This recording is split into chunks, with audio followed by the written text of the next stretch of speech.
Baik Bapak Ibu, Assalamualaikum warahmatullahi wabarakatuh. Kembali lagi dengan saya, Bapak Ibu tentunya tidak perlu khawatir ya terkait dengan apa yang saya sampaikan di sini, karena di situ sudah terlihat jelas bahwa dalam waktu dekat Kemendikti itu akan merilis platform riset kenalkan hasil penelitian. Nah ini tentu menarik ya, jadi ide-ide dari Wakil Menteri Pendidikan kita ini memang luar biasa ya, terkait banyak sekali ide-idenya ya, karena mungkin dia terbiasa bekerja di lingkungan ekosistem pendidikan yang negaranya sudah maju ya, pendidikannya sudah maju, kemudian bekerja di universitas yang ternama, jadi apalagi beliau juga masih aktif di sana, jadi ide-idenya itu sangat luar biasa. Nah ini terkait dengan isu bahwa Kemendikti itu akan merilis platform riset itu, dimana ini juga sangat menarik untuk kita tunggu, bahwasanya ini tentu diharapkan bisa mempermudah, bisa memfasilitasi hasil-hasil penelitian teman-teman dosen yang mungkin selama ini tidak terpublikasikan ya. Nah, jadi kalau kita baca di sini bahwasanya Kementerian Pendidikan Sains dan Teknologi itu berencana meluncurkan platform baru yang bertujuan untuk memperkenalkan hasil-hasil penelitian pada industri, pemerintah, dan masyarakat luas. Nah, inisiatif ini diharapkan dapat menjembatani sebenarnya kesenjangan antara dunia akademis dan sektor industri hingga mendorong komersialisasi hasil penelitian. Nah, di sela-sela kesibukannya, Wakil Menteri Pendidikan Sains dan Teknologi itu mengusulkan diadakannya pertemuan antara akademisi dan industri sebagai forum untuk mempertemukan para peneliti dengan bidang usaha.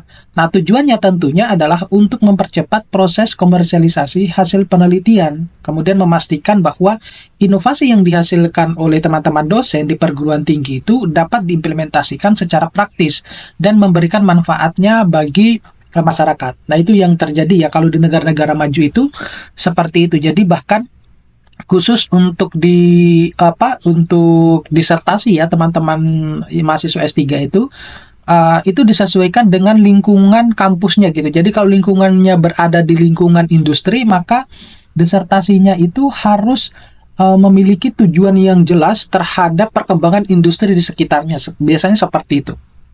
Nah, kemudian langkah ini sejalan dengan sebenarnya upaya Mendikti dalam meningkatkan kualitas dan relevansi pendidikan tinggi di Indonesia. Nah, sebelumnya Menteri Pendidikan Tinggi Sains dan Teknologi ini menekankan pentingnya memastikan bahwa arah pendidikan tinggi di Indonesia itu agar dapat mencapai Indonesia Emas di tahun 2045 gitu ya. Nah, beliau menekankan bahwa setiap perguruan tinggi itu harus memiliki dampak positif bagi masyarakat, bangsa, dan negara.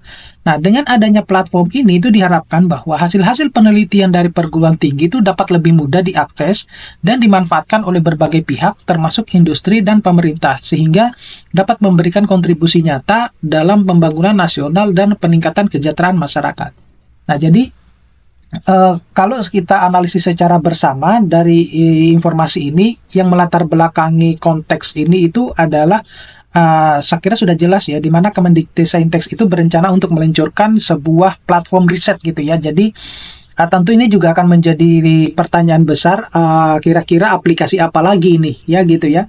Nah, lalu sebenarnya tujuan dan manfaat dari platform riset itu seperti apa? Jadi Mendikti itu ingin memastikan bahwa hasil penelitian yang dihasilkan oleh perguruan tinggi itu tidak hanya berhenti sebagai karya ilmiah, tetapi juga dapat diterapkan dalam dunia nyata. Jadi ada beberapa tujuan yang yang diusulkan. Yang pertama itu menjembatani dunia akademisi dan industri. Nah, ini kalau untuk di kalangan Indonesia itu masih sangat kurang ya, di mana harapannya platform ini itu bisa menjadi media yang bisa mempertemukan para peneliti dengan pelaku industri.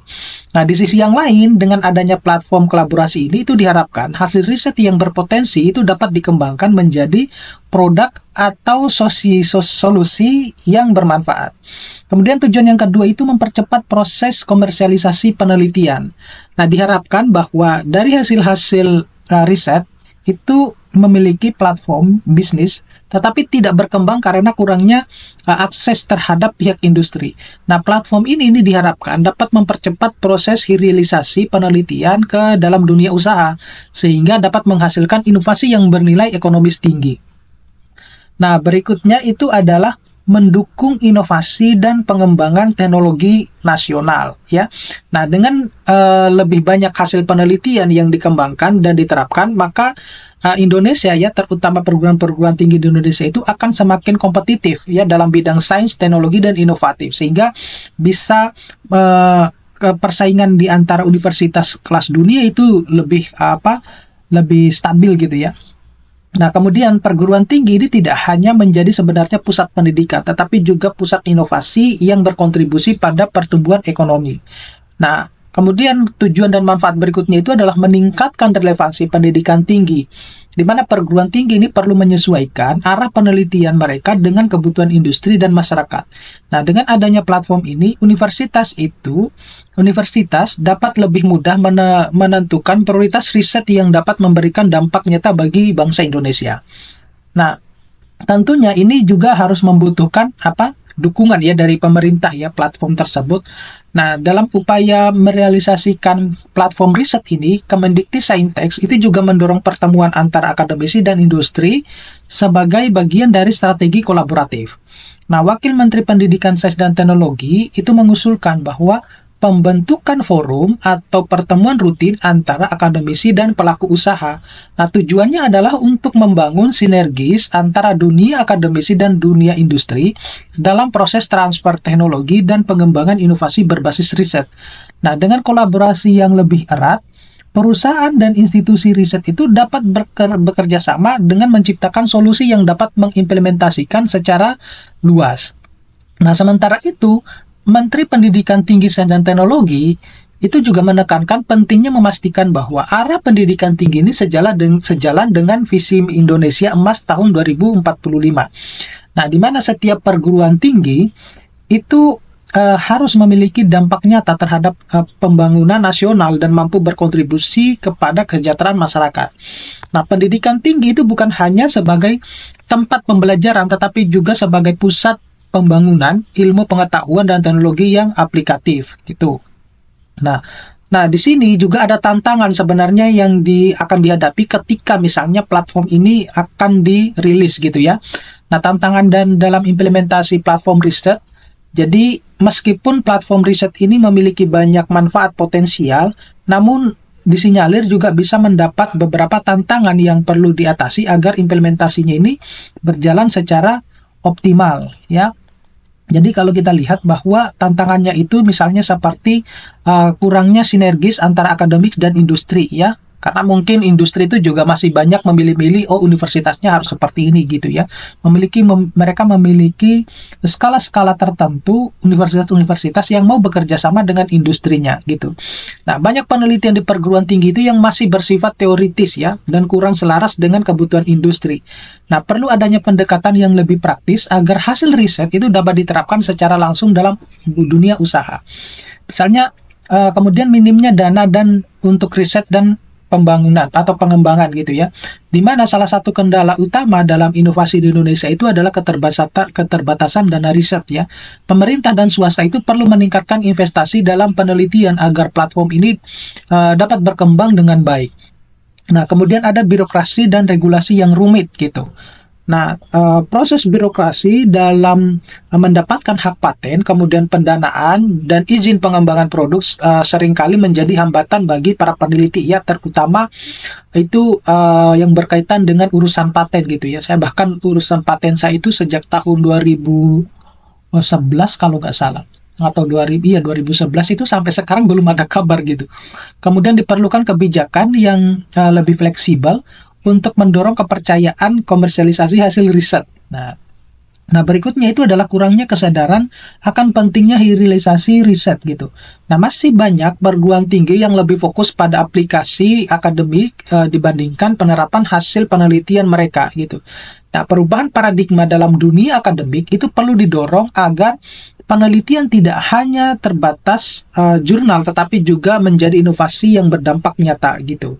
Nah, jadi kalau saya simpulkan dari pemberitaan ini, itu adalah peluncuran platform riset oleh Kemendikti-Saintek itu merupakan langkah strategis yang dapat membawa perubahan besar dalam dunia pendidikan tinggi di Indonesia. Nah, dengan adanya platform ini, hasil-hasil penelitian dari universitas itu dapat lebih mudah diakses oleh industri, pemerintah, dan masyarakat, sehingga mendorong penguatan ekosistem riset dan inovasi nasional. Namun, keberhasilan inisiatif ini sangat bergantung pada dukungan dari berbagai pihak, termasuk akademis, industri, dan pemerintah. Nah, sinergi yang kuat antara dunia pendidikan dan sektor usaha itu sangat diperlukan agar riset-riset unggulan itu dapat berkontribusi dalam pembangunan nasional serta mendukung visi Indonesia sebagai negara berbasis inovasi di tahun 2045. Nah, langkah selanjutnya yang perlu dilakukan adalah memastikan bahwa platform ini itu dapat berjalan secara efektif, memiliki sistem pendanaan yang jelas, dan mendapatkan dukungan kebijakan yang memadai agar dapat menjadi benar-benar menjadi solusi dalam memajukan dunia riset dan inovasi di Indonesia. Jadi seperti itu Bapak Ibu informasi yang bisa saya sampaikan. Mudah-mudahan ini bisa bermanfaat. Nanti kita bisa ketemu pada video-video berikutnya. Saya akhiri, Assalamualaikum warahmatullahi wabarakatuh.